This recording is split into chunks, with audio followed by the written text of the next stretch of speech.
Mans vārds ir Jānis Šķupelis, un es esmu Investoru kluba galvenais redaktors. Un Investoru klubs ir Latvijas investīciju mēdījis, kur redzamas ziņas par dažādiem krāšanas pasaules aspektiem un arī ekonomiku. Un tad mērķis mums ir būt uzticamam mēdījam un visi citi starpā izglītot Latvijas iedzīvotājus par investēšanu. Tad, daudziem jau ir aptuveni skaidrs, ka ir jākrāj, vai ne? Un mērķi tam var būt ļoti dažādi. Piemēram, man patīk, ka ir uzkrājumi, jo tad ir sajūta, ka es esmu neatkarīgs un vairāk gatavs dažādām dzīves situācijām. Bet, lielais jautājums, kā to darīt, krāt, ir labāk. Lai visa šitā procesa rezultātā vispirms jau neapšmauktu pats sevi. Tad šodien būs par to, kā saviem ieguldījumiem nodrošināt godīgu atdevi. Tas interesants vārds, vai ne? Un kas tad vispār ir godīga atdeve? Un, viegli jau pateikt, ka tas ir par kritisko domāšanu, statistikas izpratni, finanšu pratību, blā, blā. Realitātē tas ir grūtāk, jo tas izklausās garlaicīgi. Un mūs kā tādas žagatas vilina kļūsti viegli un ātri bagātas schēmas. Vai arī, piemēram, šķiet jauns vīriešus, tā var arī būt sacensība.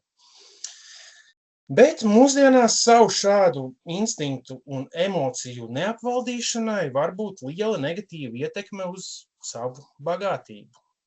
Un tam var palīdzēt kaut vai savu vājību, apzināšanās, kas, ja paveicās, dažreiz var nākt komplektā izglītībai.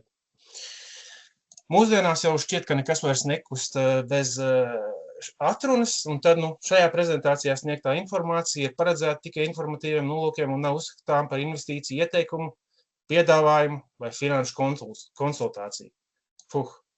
Kad tas ir pateikts, kur mēs palikām, kļūsti ātri bagātas schēmas, visticamāk, drīzāk būs kļūsti nabagāks vai krietni bagāti nevis sevi, bet starpnieku variants.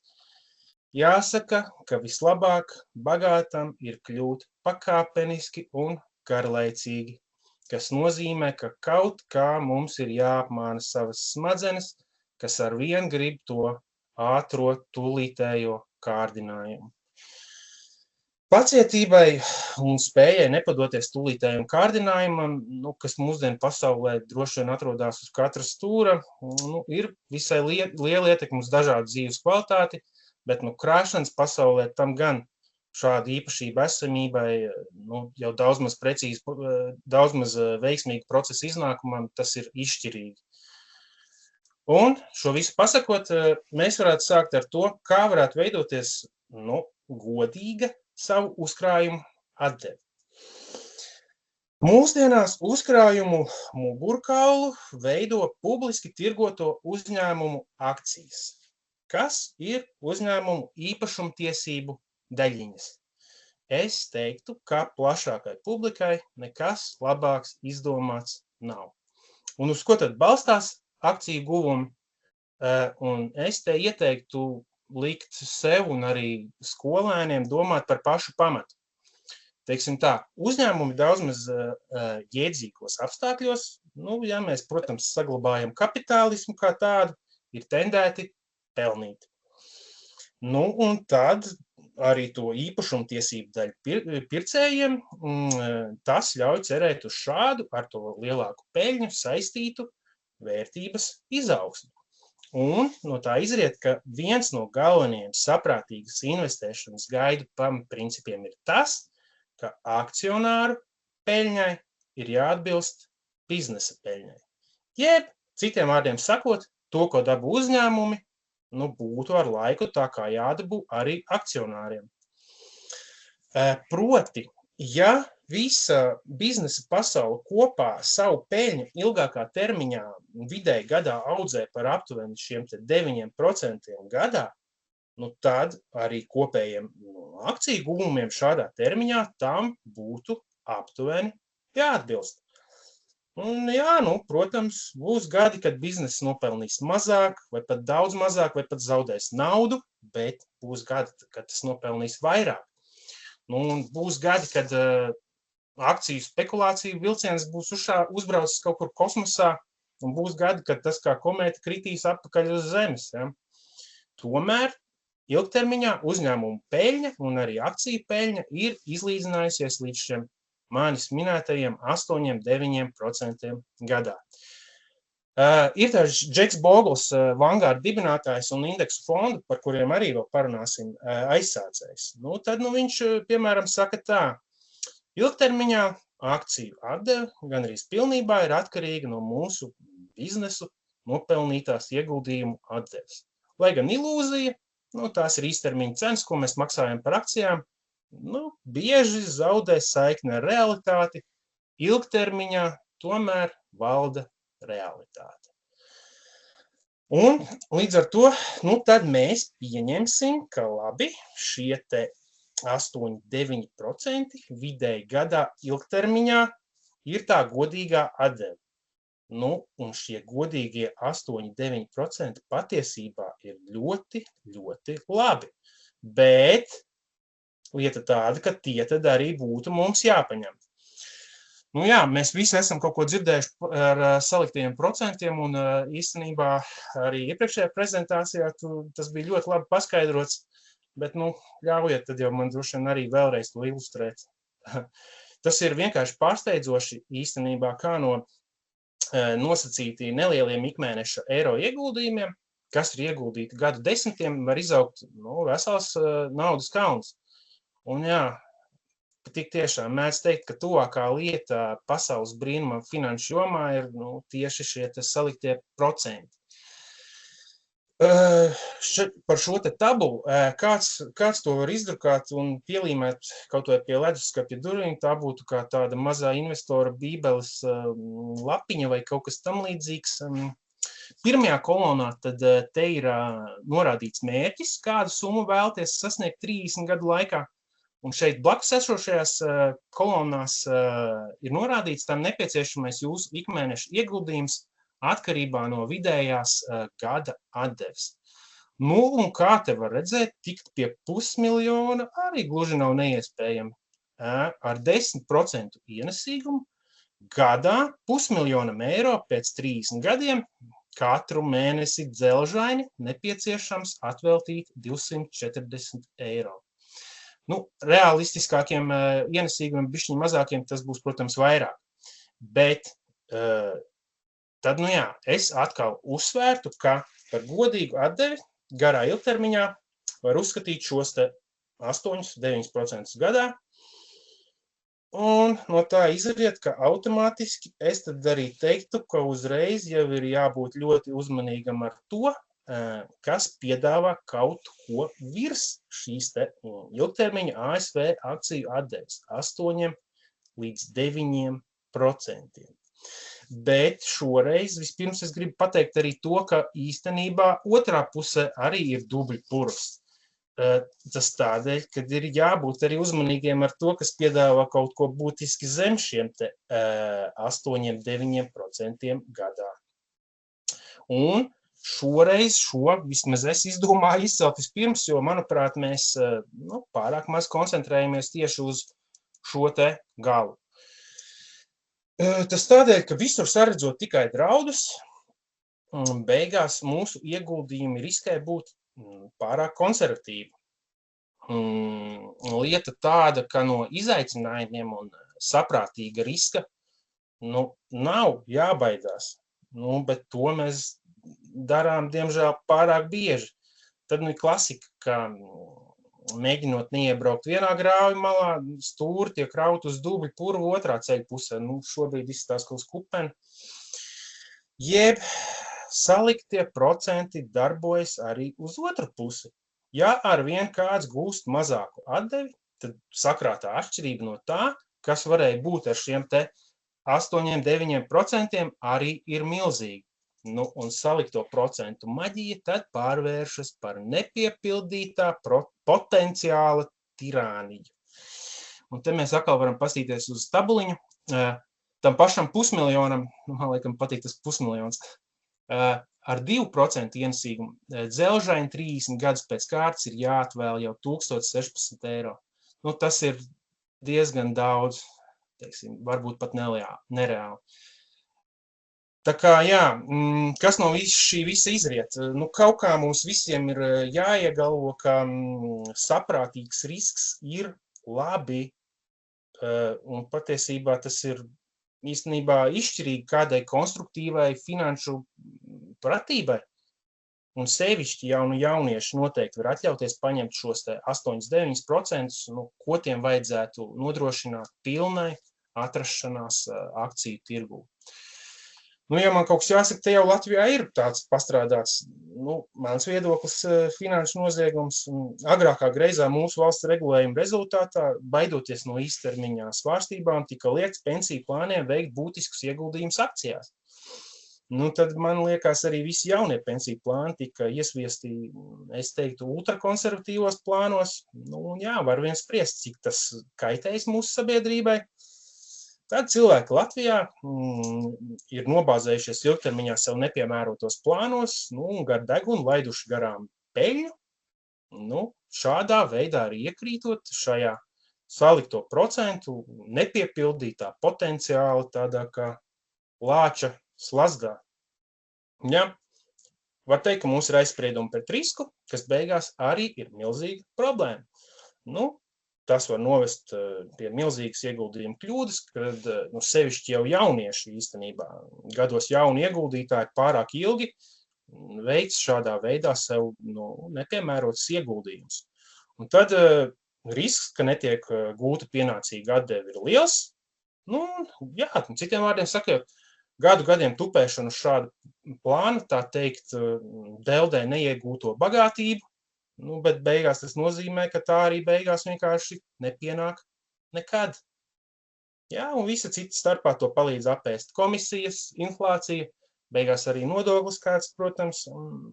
Jā, process, kad naudas vērtība apēd inflācija, bieži vien liekas mazāk dramatisks nekā kāds akciju cenu kraks, bet beigās inflācijai var būt krietni negatīvāk ietekmi uz šādiem uzkrājumiem.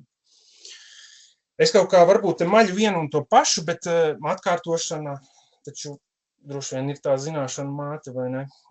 Es ieteiktu, ka jāpaņem godīga atdeve, jā, varbūt, protams, nesasapņoties par daudz, bet arī ne pārāk maz. Un tagad varbūt nedaudz pie tādas nosacītas praktikas, kā tad mēs varētu paņemt šo te godīgu atdevi. Un te būtu viens labā plāna variants. Nosacīti vienkārša, teiksim, aritmētika un vēsture īstenībā to apstiprina, ka uzvaroša stratēģija investīcijām akcijās ir īpašumtiesības pilnīgi visos publiskajos uzņēmumos pie ļoti zemām izmaksām. Nu, un šādi rīkojoties, tad jums tiek garantēta gandrīz visa tā atdeve, ko šie uzņēmumi laika gaitā saņem peļņas pieauguma un dividendžu veidā, ko viņi rada. Ja. Un kā to var dabūt? Atbilde te bieži tiek redzēta kopējā zemu izmaksu tieši ASV akciju indeksu fondā, un vismaz man tam patiesībā ir grūti nepiekrist, ja ņem vērā ASV ekonomikas milzīgo lomu, svaru un patiesībā arī dinamismu.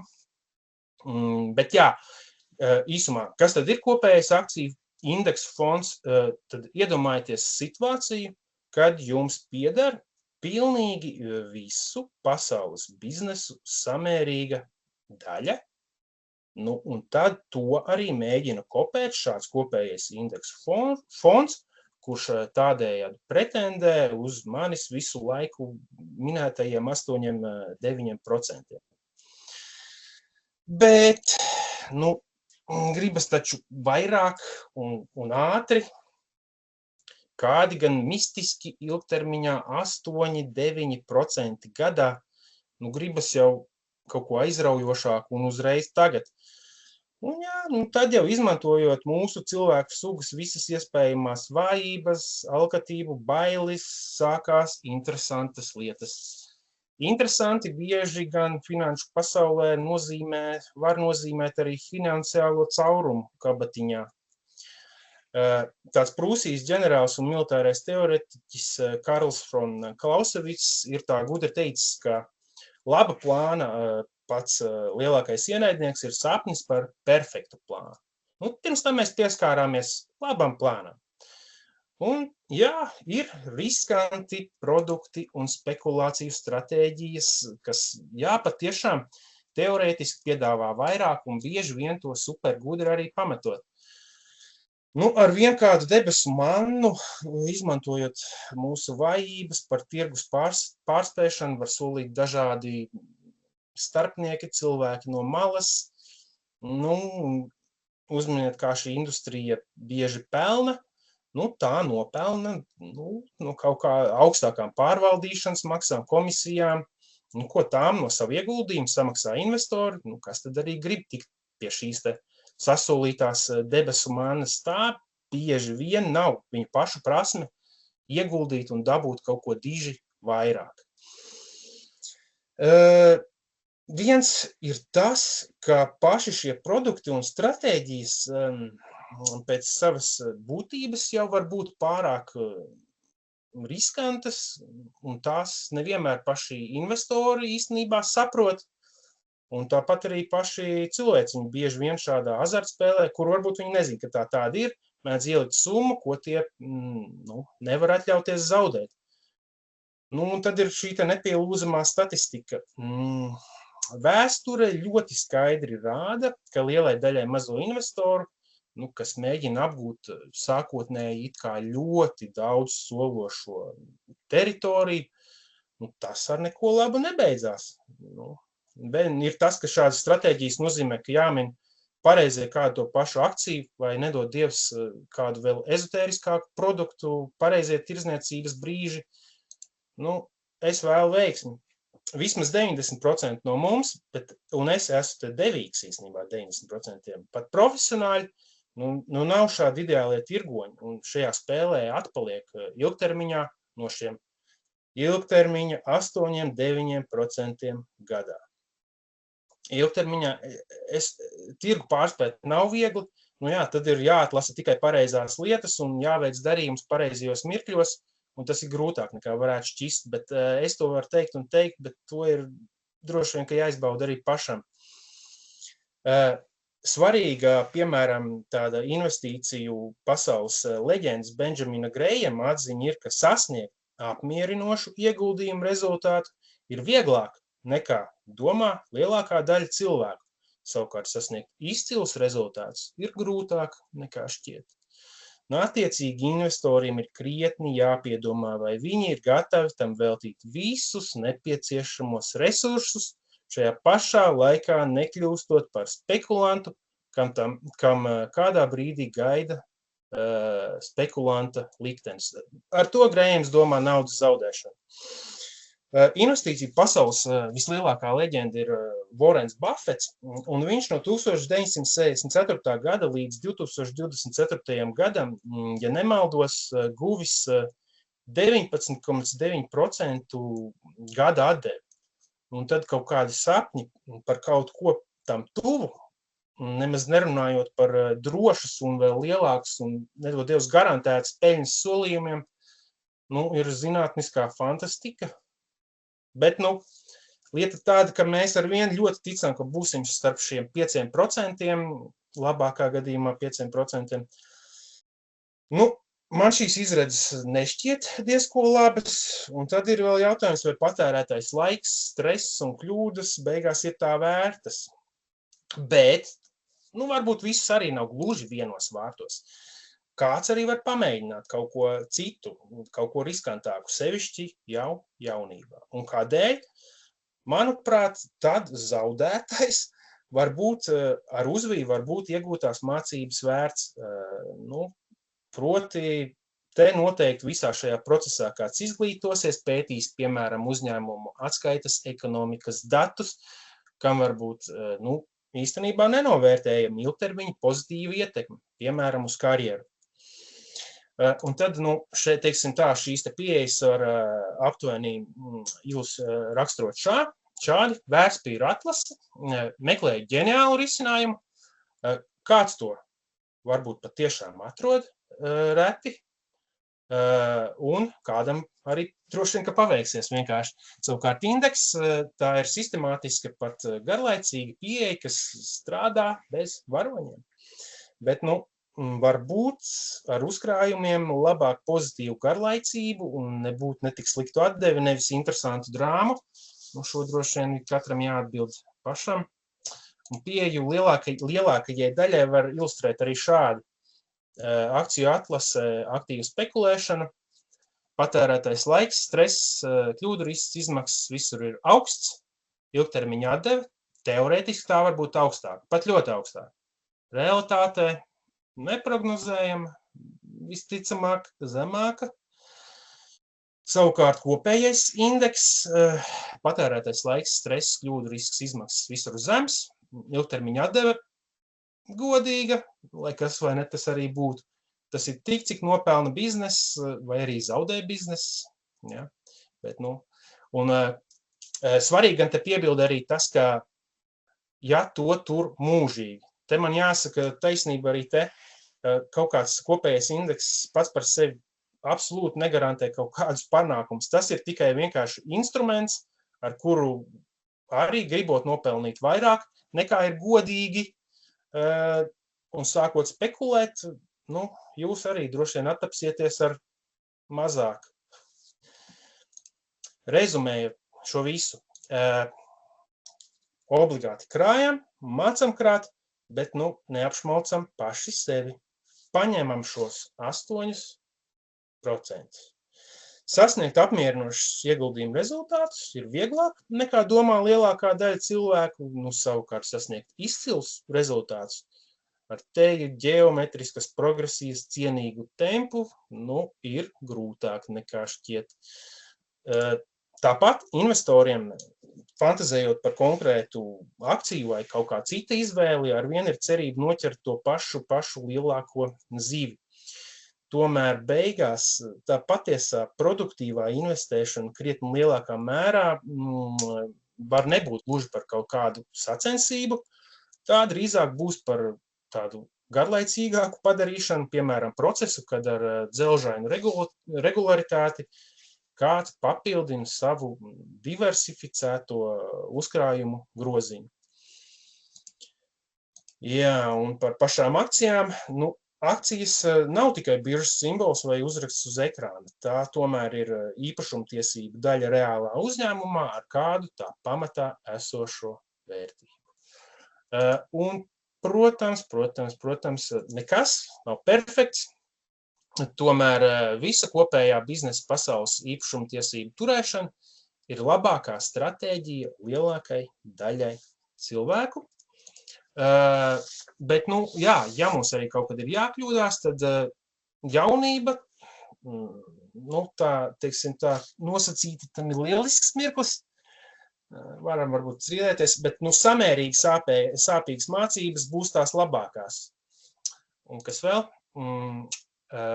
Mums aiz ausis ir jāliek tas, ka nekas mums nespēj pateikt to, kā investoriem pārspēt tirgu.